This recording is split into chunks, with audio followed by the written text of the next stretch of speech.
Once again, I'm Dr. Rod Burr, the moderator of Become a Champion of After-School Activities. Really excited about this conversation.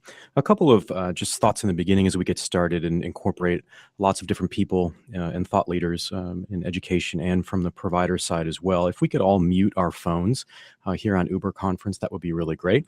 Just to give you sort of the rundown of what we're going to be doing today, we're going to have a nice conversation for the majority of the time with some leaders in the field, both from the school side of it and then from the provider side of it.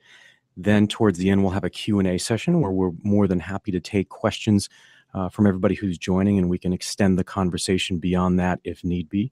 But it is my pleasure to welcome into the program founder and CEO of Flex Academies, Josh Chernikoff. We're going to have a wonderful conversations with him, talk about Flex Academies and really the enrichment school environment and what's going on in this country as we start to pay attention now to after-school offerings for young people. And we also want to welcome in Bowden Skoff, Pyle Middle School and the Panther program's lead coordinator. They're the largest middle school in Montgomery County and a real leader when we're looking at how do we provide really thoughtful programs to children after the final bell takes place on campuses in Montgomery County. So we're really pleased to have both of you on the program. And I want to go ahead and get started. Josh, with you, I want to talk about sort of how this all came to be, but I want to talk from a leadership standpoint. And I should say that my background and how we got acquainted, Josh, really came from that. And I'm the Vice President of Education at Randa Solutions in Nashville, Tennessee, and I host a thought leadership program called the Core of Education. And more importantly, I'm a parent. And Josh and I got connected because I was really interested in after-school enrichment programs, and I've been hearing that as I get to tour education conferences and have different opportunities interviewing thought leaders from around the world. And this concept of after-school enrichment continues to be brought up and really boiling up around the edges here in education as we look at other things like blended learning and the like, and teacher training and really hot topics. And we're starting to see more about after-school offerings. And so Josh was kind enough to chat with me for our program, and I thought this would be really great because I want to continue the conversation, not only for my listeners, but really for the education community at large. And this was a wonderful opportunity, and I do so with independent opinions and thoughts. And so I come to you most importantly as a parent. And so I want to go ahead and get started, Josh. And with talking about being a parent, share with us really the landscape of after-school enrichment, and what is the difference between aftercare that we have all come to know and been a part of when we were growing up, differentiate that from enrichment programs, and really how do we identify that as both a parent and an educator? Sure. I think that's a question that we get asked at Flex Academies a lot, and I think it's a certainly reasonable question because there's a lot of really great aftercare providers in our area, Rod, such as, Bard P and Kids Co. So aftercare, what we look at is more aftercare or daycare, where the kids are able to kind of flow more freely through the activities that they're doing. They might be doing some homework, they might be doing some soccer, they might be doing some acting. What we're doing at Flex Academies is more enrichment, so it's very focused work that we're doing, and we work with professionals. If we're doing theater work, we're working, with Arena Stage, which is a big company here in Montgomery County. If we're doing sports, we work with Overtime Athletics, and they bring in the professionals who know each sport. So when it comes to the professionals that we work with, the vendors that we partner with, I think that takes us to a different level in terms of the quality of the programming. And I think that helps us differentiate ourselves from, say, an aftercare provider such as Barty or even other enrichment providers because, again, it's that strong partnership and vetting that we do of each one of our vendors to make sure that they're going to have top-notch quality programming. They are going to have background checks done, or we will do them on their vendors. And they bring the right insurance liability. So we have a Flex certification program. So it's important. It's an important distinction to think about. Bowden, I want to ask you this question because of your role, at the largest middle school in Montgomery County, and really people look towards Montgomery County in so many instances with regards to education, sort of that next frontier. You're very progressive in doing lots of great things. What are the challenges for schools when thinking about providing enrichment programs? If you could paint that picture for us as parents so that we have a better understanding as to what role the school plays. Well, I would say the challenges would be first and foremost liability. I mean, that was the biggest challenge because our program grew so much that we had so many kids coming through it that space and liability were the two biggest. We never really had a problem finding the vendors, and we never had a problem with enrollment. So those would have been our two biggest challenges. Did you find that vendors were, I guess what I'm saying is were they understanding of the predicament you were in with regards to liability? I mean, were they set up to understand that after school market and really what you needed from the school side of it to provide a safe option for parents and kids? Or was that something you had to educate them on? Absolutely. But you have to understand our program is, I came in after it had been established, but everyone came with their own certificate of insurance. Everyone knew, they had to be fingerprinted, that it was pretty much the standard. Josh, I will pivot to you and ask from your perspective. I'll be honest with you. As a parent, I think about all the things I have going on in my day, and I know that I'm not alone in this country with how busy we are. I wonder if I ask the right questions with regards to those that are providing care and activities for my son. Are parents asking the right questions with regards to who is running their after-school enrichment or activity program, and how can we be better informed? I certainly hope they are asking the right questions, and that's kind of the reason that we're trying to put a spotlight on really the question of after-school activities and do you know who the vendors are and who is on site making sure your kid gets to where they need to be.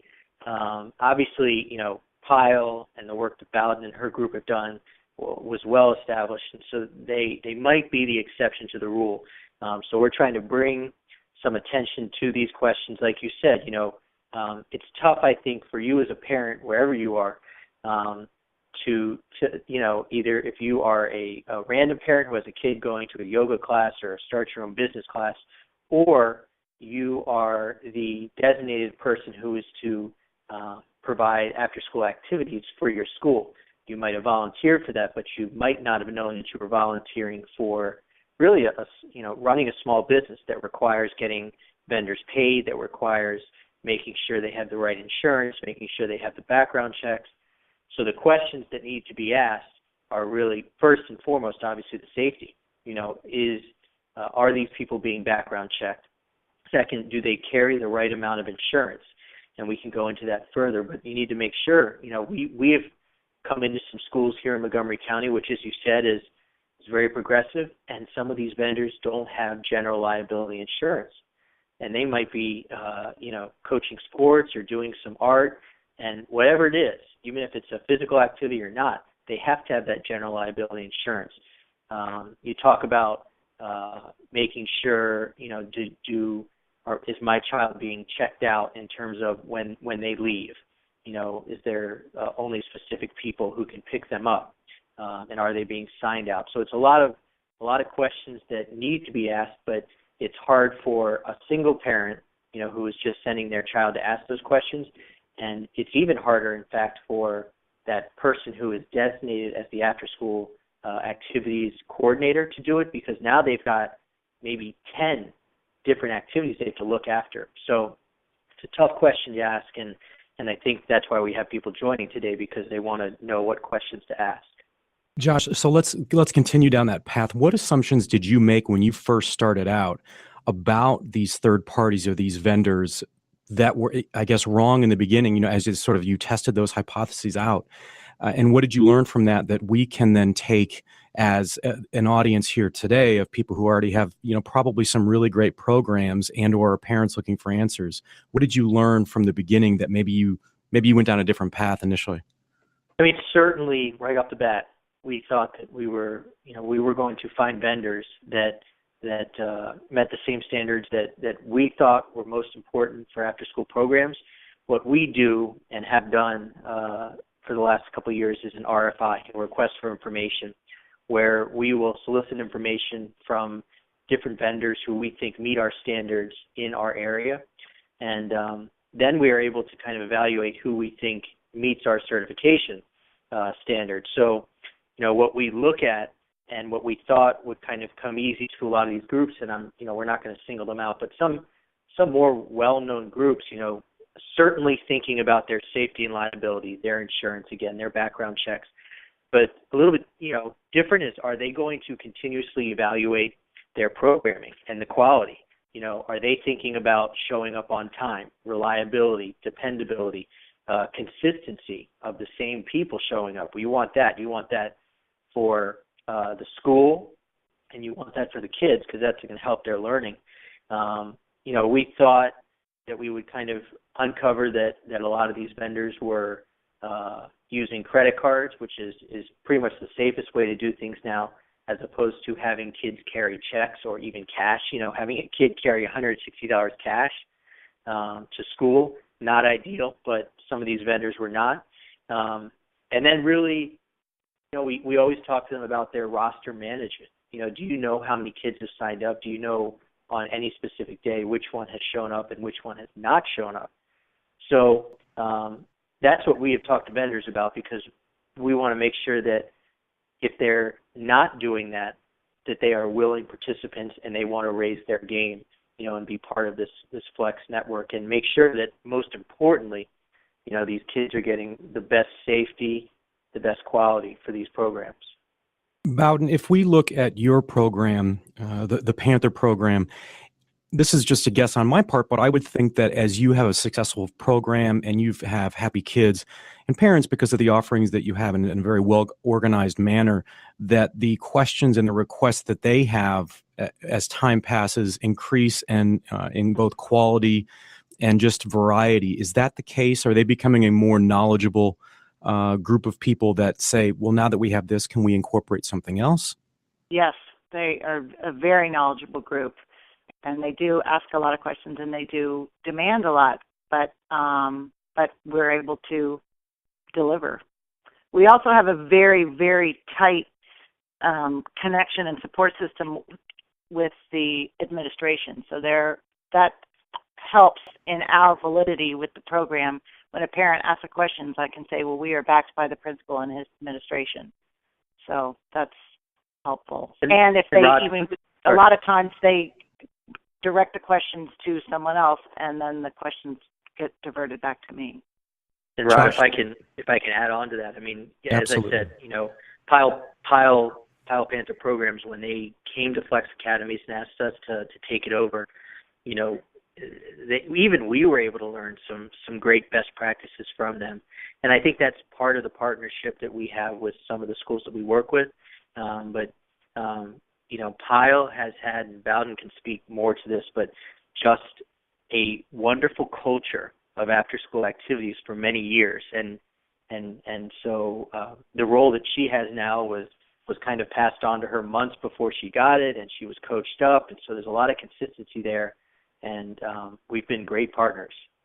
Bowden, do you mind sort of chalking the field in letting us into or behind the curtain on how that all worked out, just so that for those who are listening on the call today have a better understanding of when to reach out to somebody like a Josh or another provider like Flex Academies around the country to say, okay, we're growing at such a rate, we need some help in doing so. What was that like, and how did you know to then, I guess, approach Flex?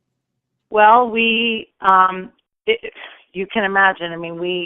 We have over 900 students enrolling in our program throughout the year, and over $100,000 in fees, and we're all parent volunteers.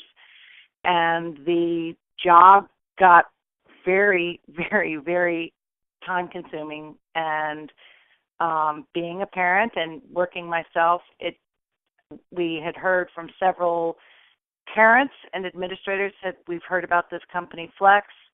What do you think about it? And so we reached out to Josh and just more as an informational discussion. We were not really ready to release the reins, as they say, but after speaking with Josh and realizing how much they could enhance the program and help, they had a much better registration system and better accountability and communication with the families, and the liability. So it just got so big, and as you volunteer, the older your kids get, the harder it is to find those people that want to do that. So that's kind of how we came about reaching out to Flex.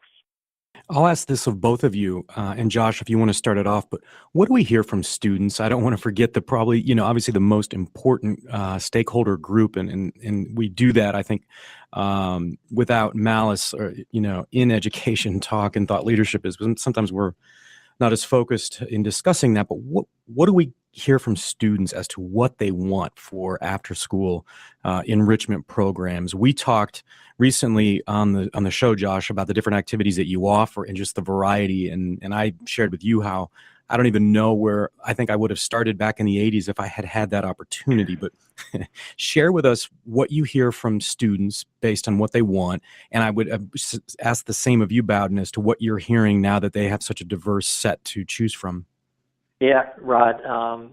I think what we're able to do first is kind of gauge. We do a proprietary survey. We do a survey that we offer to any school. We frankly offer to any school in the country, especially any school in this area. We do a survey, and we try and find out via the parents, maybe sometimes directly from the kids because they might fill it out first. But in this survey, we find out exactly what activities the kids want. And so that's, I think, from feedback that I've had from parents, that's always filled out, by the kid. And they could tell us they want cooking, they want digital photography, they want engineering, they want magic, they want martial arts. You can go down that long list that we have. And I think that the kids want fun activities, and they want to be engaged. And they also, what we're really finding out now is they want to be in the right age group. So we're really kind of doing some age grouping in our groups now, K to 3 and then 4 or 5 or whatever it is, because they want to be matched up and in a room. If you're doing engineering, they want it to be that upper level. If that's that upper level elementary school kids, or if it's middle school, it's 6, 7, and 8. We also, we talk about the kids. We also, in this survey, we talk about the parents. We want them to rate their priorities. Do they want educational activities? Do they want socialization? Do they want challenging? And what activities do they consider to be most valuable? And I think that's also kind of dovetails back to the kids, because if the kids want fitness, do they want arts? So we definitely hear from the kids. I think in the survey, it's the first part, and then they can tell us. And really that survey that we do drives the program starting in the fall, the winter, and the spring, because we know now, okay, this school really wants a cooking class, and we will bring in one of our great vendors, whether it be Tiny Chefs or another cooking vendor we might work with, and we'll have a quality cooking program. Bowden, I'll pass that to you. What feedback do you get from students, and how do you incorporate that into obviously your work with Flex, and then and maybe just even evaluating the programs you have and then making changes along the way? Well, we really, our volunteer group really only hears from the parents, unless I directly with my children, but hear from their friends. But it also changes, obviously, year to year, depending on your student body and what they like to do. But, when someone requests, that they would want, let's say, fencing or something, we do everything we can to find someone who can offer that. And, they have to go through our vetting process. But if they're willing to do it, or at least in the past, I should say, now that Josh is taking over most of it, we try to meet their demands. In fact, we just added we have probably a handful of teacher-run classes as well that are free.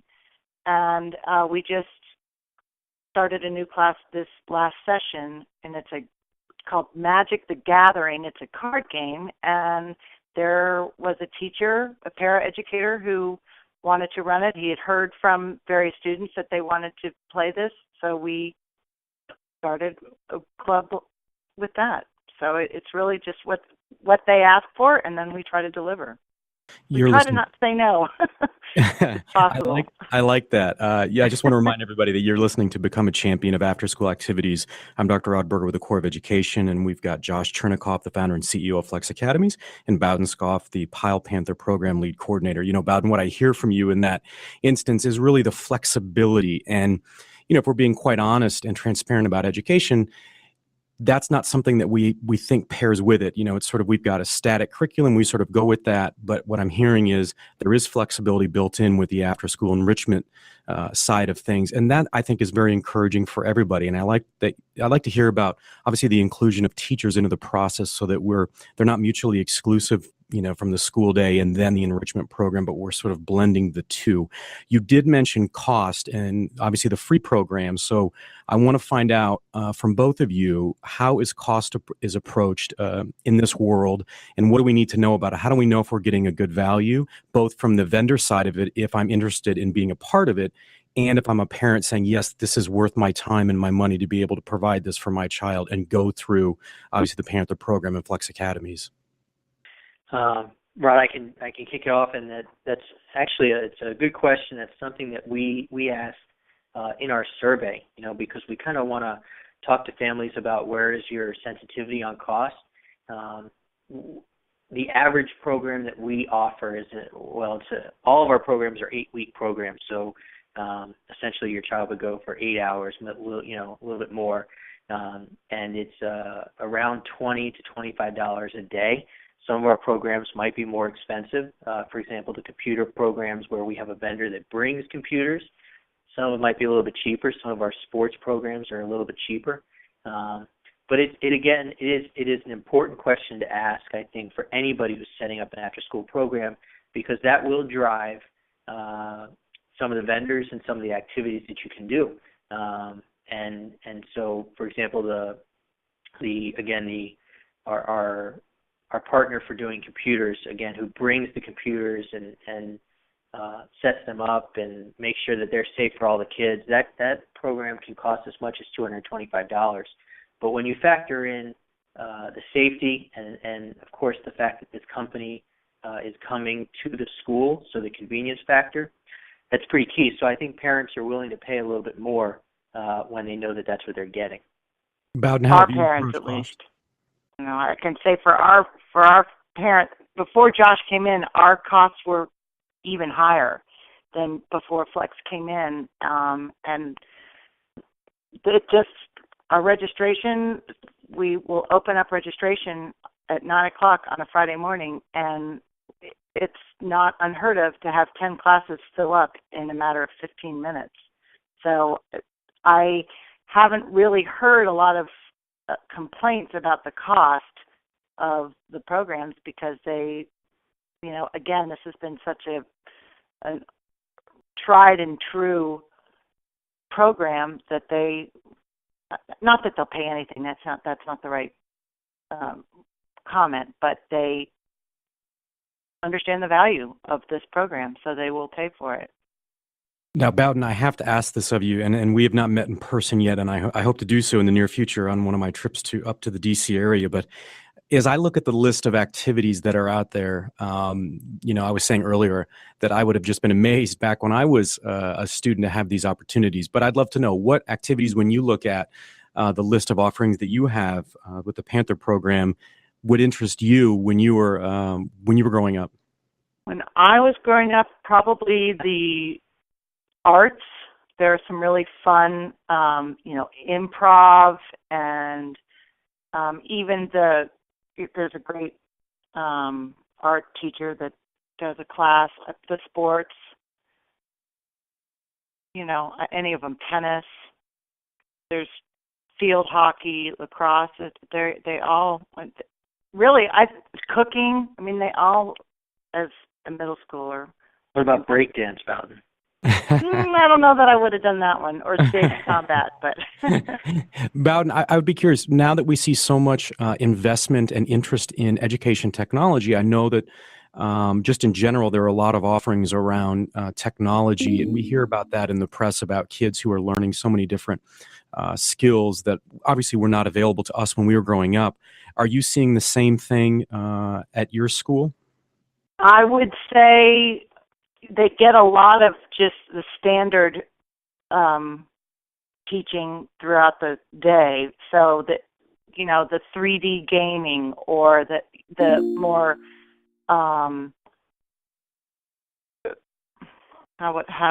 graphic design, something that has a little more flair to it is more what they're looking for. I don't, they're not looking to just learn how to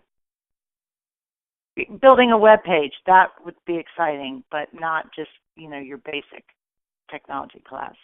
They're definitely becoming more and more popular. Absolutely. And discerning as young people of the activities that they really want. So, Josh, of course, I have to pose that question to you. When I look at this list, I know we talked off air just about some of the business enrichment activities. If you don't mind sort of touching on that and what you're seeing with regards to the interest from students. In terms of kind of the start your own business, is that what you're talking about? Yeah, I mean, obviously those are near and dear to my heart because I've started 2 businesses, and so our Start Your Own Business course has been very popular at the middle school level, and we even have one for the elementary school kids now that's more entrepreneurial, kind of getting them going. But at the middle school level, they're actually starting businesses. We have some kids who are selling jewelry they made on Etsy. We had some kids who were selling pillowcases, personalized pillowcases that they made on Etsy. And so I think that the Start Your Own Business courses are great, and they can really do it, with the free tools that are out there to start websites and things like that. And it's really interesting to kind of see the businesses they create. And then we also have follow-on courses as well. Financial literacy is one that we encourage them to take as well if they're going to take our Start Your Own Business course. We have a Safe Sitters course that's offered by Suburban Hospital. And so that's a really good one to take with Start Your Own Business because a lot of the young ladies that we work with are starting babysitting businesses. So we kind of almost have this college prereq or follow-on courses that works. And obviously, again, that's very near and dear to my heart with the businesses. And it sounds like a fast track to being on Shark Tank too, one of my favorite shows. Definitely. I want to make sure that we now sort of we open it up to a larger conversation. So those of you that are on the call here to become a champion of after-school activities with Josh Chernikoff and Bowden Skoff, please feel free to unmute your phone and pose a question. If you could just identify yourself and who you would like to address the question to, we're more than happy to extend this conversation to all of you on the call.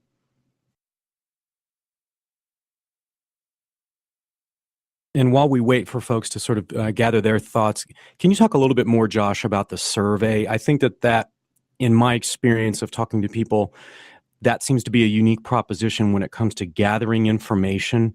How do you see that changing over time, just in sort of the information you can gather from both the parents and the students with regards to activities, and then really the safety, the quality issues? Yeah, I think, again, you kind of talk about those free tools that are out there, even for our young entrepreneurs. Any a school can set up through Constant Contact or SurveyMonkey, a free survey, and really learn more about what the kids want, what the parents want. You can even ask the question, we usually do this in our survey, is tell us an activity that you have seen at other schools that you'd like us to have here. Evaluate our current after-school program. What do you like? What would you like to see improved?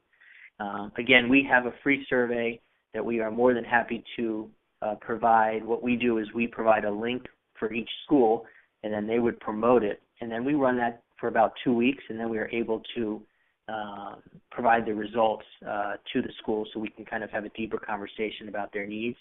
But the survey, again, either if you use ours or you create one, it's very easy to do, and it's free, and you can learn a lot about what you're doing well or what you could improve upon. And our survey has been taken by close to 5,000 families. So we have a really good idea of what questions to ask, and I'm happy to talk to any parents or PTAs or principals about how to create that survey.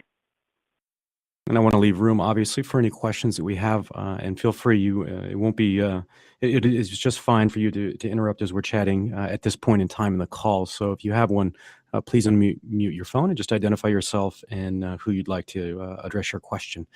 So you just mentioned PTAs, Josh. Talk with us about the inclusion of the PTA and PTO in this. I know that I've had the opportunity to interview the founder of PTO today, Tim Sullivan, and all the work they're doing and sort of collaborating these communities of parents and leaders to assist in that relationship, between the community and the school. So what role does the PTA or PTO play in all of this? Huge role. I mean, we have a very, very strong we call it PTSA, but PTA and a very vocal group of parents, and our main concern is enriching these kids' lives. There are a lot of kids that don't have anything like an after-school sport. They're not on a team. They're not taking piano lessons or what a lot of the kids in this area do. And this was a big the start of Panther program was the teachers and the administration saying we want to provide some classes for these kids. So the PTA and the administration worked together to start Panther program. So it's without the PTA, this wouldn't happen at all. And on our end, Rod, it's the same. From kind of the Flex Academy standpoint, the PTA at Pyle, at our other 9 schools, they are still our partner. They are helping us to kind of shape what activities we're going to do. Do they have particular vendors that they like? And then, they're going to be kind of our cheerleaders through the listserv or Facebook, kind of promoting our activities. But it's a partnership. And then, in any partnership, I think we try and really carry the lion's share here. But one of the things we do for our schools is we reserve the rooms, and that's something that is a real big weight on the shoulders of any of our schools that we partner with. So, but it's a partnership. Bowden, I would add. Oh, please. I just, as a parent, I'm just going to jump in here. Is there an adult at the school who's kind of watching over things? Or, how does I don't know if there's a question for Bowden or for Josh, but, what would I see if I walked in as a parent to see that everything was safe and secure, I guess? May we ask who's calling? Thank you for the very thoughtful question. I'm sorry, say that again? Oh, I said, may I ask who's calling or who what your name was? This is Judy, and I've got children in the school system. Oh, great. Thank you. That was a very thoughtful question. I'll pass that on to Bowden if you want to approach that first. Sure. We have an Onsite Coordinator that is actually a teacher at the school, but also works for Flex, and there are, by law, there has to be some administrators on the campus until the kids are off. We have activity buses that they leave the school at 4, and the administrators have to stay there until the last kid has left. So there are quite a few adults roaming the halls, as they say. And we actually have a Panther program desk where the Onsite Coordinator sits as you walk into the school. So, you go straight there and get any answers or bus passes, all that stuff is right there at the desk. And Rod, so interestingly enough, that is, Panther Programs has always had their own Onsite Coordinator.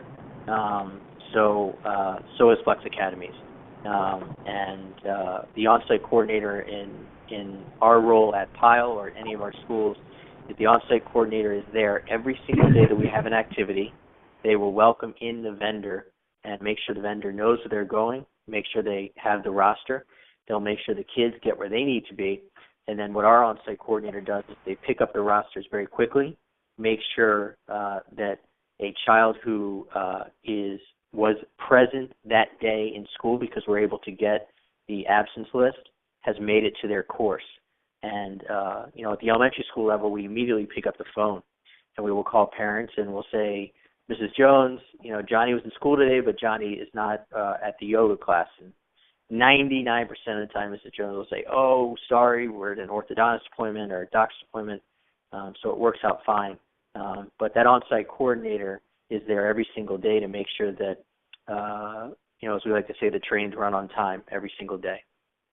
Thank you, Judy, for that question. I think that's very important just when we're talking about connecting the dots and making sure we're instilling quality and safety and that all parties are in communication. Once again, you're listening to Become a Champion of After-School Activities. I'm Dr. Rod Berger with Josh Chernikoff of Flex Academies and Bowden Skoff of Pyle Panther Program, lead coordinator there in Montgomery County. Bowden, let me ask you. Can I ask a quick PTA question? Absolutely. Sure. Okay, I'm Wendy Feldman, the president of the PTA at Wayside Elementary School. Hi, Wendy. And we have hesitated in the last 2 years from going back to after-school programs because we had historically issues with who the liability falls under, and the PTA was being held liable for issues, kids not going to the right place, problems with the vendors not being, as thorough, anything.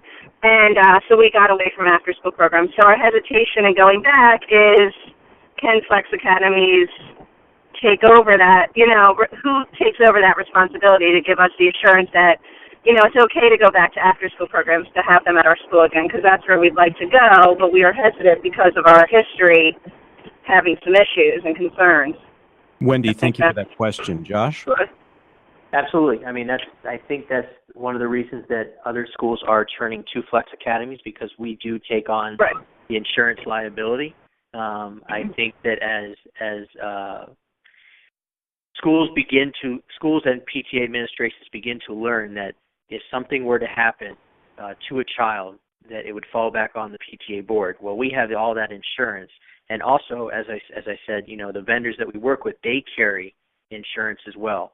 And when you look at what the PTAs have to overcome, they obviously, we know the handbook. There's the red light, the green light, and the yellow light activities that you can run. So we have the ability, even though they are red light according to Montgomery County, because we are an outside company, we have the ability to run those. We even do flag football, and of course we have our insurance, and we have our companies have their insurance. So the question that you're asking is a very good one, and we're able to answer it because we do have the insurance, and we take that liability off of the schools and the PTAs. Okay. Thank you, Wendy, for that question. I want to ask you this, Bowden, as Wendy asked a very pivotal question with regards to sort of that next step, and then looking back retrospectively at their experiences with after-school programs. For a school that wants to be more like Pyle, or they feel like they're at that next step, what are some thoughts you have that they can take so that they can sort of go to that next level and feel confident about scaling to a point where you've got 900 kids that are enrolling each year with a budget that you're speaking of?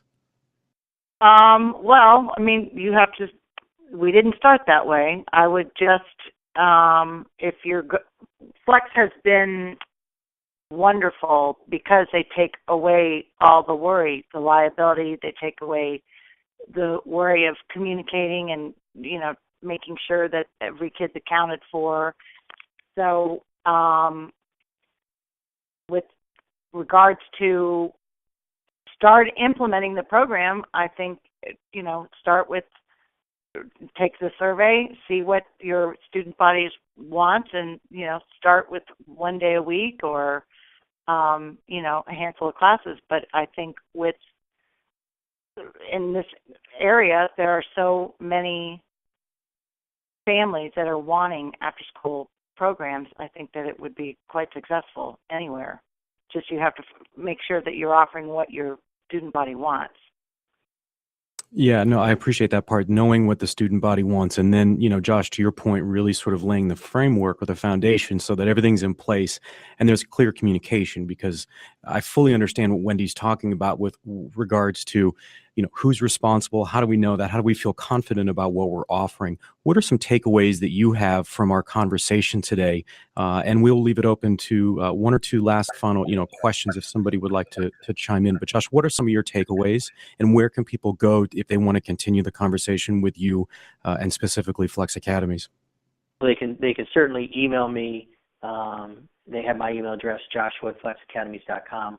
My phone number is a direct phone number there that they would be calling, so it would literally ring my cell phone because, as Bowden knows and any of the other schools that we work with, the people on my team, we are easy to reach, maybe to a fault sometimes, but we're always happy to hear from people. And I think the next step, as Bowden said, it's a really good point, is just find out what your school wants, and then know what you need. You know that you need strong vendors, know that you really need a strong PTA, and that the desire is there from your school. And we can really judge that through a survey. And once we run that survey, we can see the amount of folks that sign up and who respond. It's interesting, the written responses that we get are always very telling. And so we share those, and it's just a good jumping off point at that survey. Well, I think that this has been a really wonderful conversation. And Bowden, I want to thank you, obviously, for your participation. We want to thank Bowden Skoff of Pyle Panther program. She's a lead coordinator. It's going to be really interesting to see how you continue to grow. And I hope that I get a chance to meet you in person in the future. And thank you for your participation. We want to thank Josh Chernikoff, the founder and CEO of Flex Academies. Once again, I'm Dr. Rod Berger with the Core of Education. Please email Josh and look back at this, obviously, this webinar as a resource. And you can also go to Core of Education and see the interview that I did with Josh if you'd like a more in-depth look, not only at Flex Academies, but Josh as a person and why he got into education. So we just want to thank everybody, thank Wendy and Judy for their very thoughtful and poignant questions, and we hope you all have a wonderful day. Thank you, Rod. Thank you.